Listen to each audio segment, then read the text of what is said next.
Hello friends, good morning everybody, welcome back to my channel. আশা করি সবাই ভালো আছো। আজকে আমরা আবারও দারুণ ইন্টারেস্টিং কিছু সাধারণ জ্ঞান বা জেনারেল নলেজ নিয়ে হাজির হয়েছি। আশা করি তোমাদের ভালো লাগবে। চলো তাহলে ভিডিওটি শুরু করা যাক। আজকের প্রথম প্রশ্ন বা জিকে, ভারতের সবচেয়ে লম্বা নদীর নাম কি? অপশান আছে দেখো, গঙ্গা, ব্রহ্মপুত্র, কোশি, তাপ্তি। অর্থাৎ ভারতে বিভিন্ন নদী রয়েছে যেগুলো আমরা ভূগোলে বা জিওগ্রাফিতে পড়েছি। তাহলে এমন কি কোনো নদীর নাম আমাদের জানা রয়েছে যেটি ভারতের সবচেয়ে লম্বা নদী? চলো তাহলে আজকে আমরা সেটি জেনে নিই।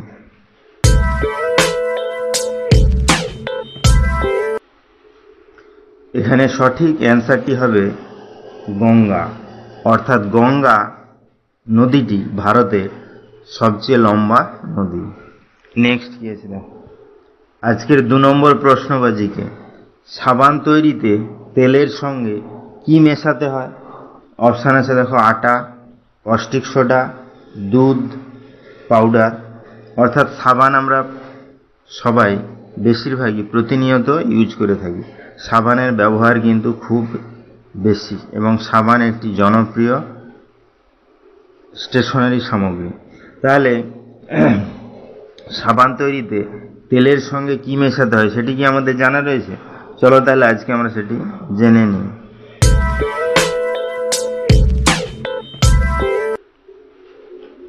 এখানে সঠিক অ্যান্সারটি হবে কস্টিক সোডা। অর্থাৎ সাবান তৈরিতে তেলের সঙ্গে কস্টিক সোডা মেশাতে হয়। নেক্সট কি আছে দেখো, আজকের 3 নম্বর প্রশ্নবাজিকে, জলমহল ভারতের কোন শহরে অবস্থিত? অপশান আছে দেখো, উদয়পুর, দিল্লি, জয়পুর, আগ্রা। অর্থাৎ জলমহল কিন্তু খুবই বিখ্যাত একটি দর্শনীয় স্থান। তাহলে ভারতের এমন কি কোনো জায়গার নাম আমাদের জানা রয়েছে বা শহরের নাম জানা রয়েছে যেখানে জলমহল অবস্থিত? চলো তাহলে আজকে আমরা সেটি জেনে নিই।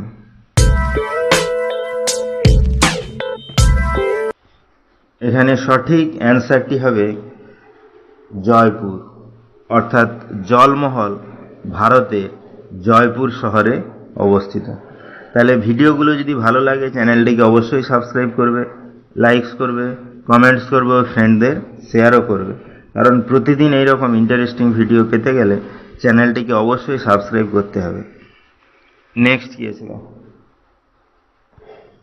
আজকের 4 নম্বর প্রশ্নবাজিকে, আইপিসি 362 ধারা কোন অপরাধের জন্য? অপশান আছে দেখো, খুন করা, চুরি করা, প্রমাণ লোপাট করা, অপহরণ করা। অর্থাৎ আমরা জানি ভারতীয় সংবিধানে বিভিন্ন ধারা রয়েছে যেগুলো যে কোনো অপরাধের জন্য একটি ধারা বা বিভিন্ন অপরাধের জন্য বিভিন্ন ধারা যেগুলো সংবিধানে লেখা রয়েছে এবং সেই অনুযায়ী কিন্তু বিভিন্ন অপরাধের শাস্তি দেওয়া হয়ে থাকে। তাহলে আইপিসি 362 ধারা কোন অপরাধের জন্য সেটি কি আমাদের জানা রয়েছে? চলো তাহলে আজকে আমরা সেটি জেনে নিই।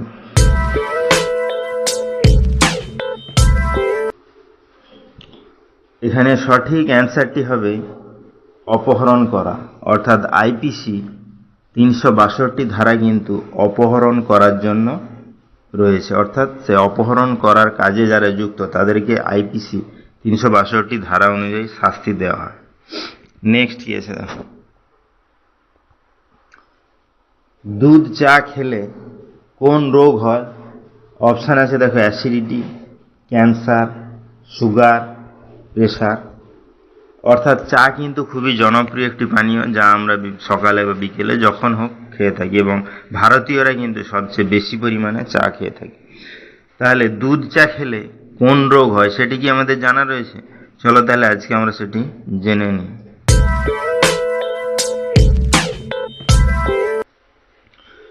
এখানে সঠিক অ্যান্সারটি হবে অ্যাসিডিটি।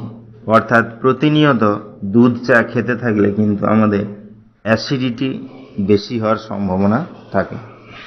নেক্সট কি আছে, আজকের 6 নম্বর প্রশ্নবাজিকে, কোন দেশের একটি ফুলের নাম মোদি রাখা হয়েছে? অপশান আছে দেখো পাকিস্তান, ইসরায়েল, ভারত, চীন। অর্থাৎ বর্তমান কিন্তু আমাদের ভারতবর্ষের প্রধানমন্ত্রীর নাম নরেন্দ্র মোদী। তাহলে সেই নরেন্দ্র মোদীর নাম অনুযায়ী কোন দেশের একটি ফুলের নাম কিন্তু মোদী রাখা হয়েছে সেটি কি আমাদের জানা রয়েছে? চলো তাহলে আজকে আমরা সেটি জেনে নিই।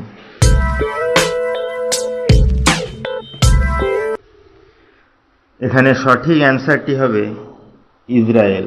অর্থাৎ ইসরায়েল দেশে একটি ফুলের নাম কিন্তু মোদী রাখা হয়েছে। নেক্সট কি আছে? আজকের 7 নম্বর প্রশ্নবাজিকে, ফুটবল খেলায় একটি দলে কতজন খেলোয়াড় থাকেন? অপশান আছে দেখো 10 জন, 11 জন, 12 জন, 13 জন।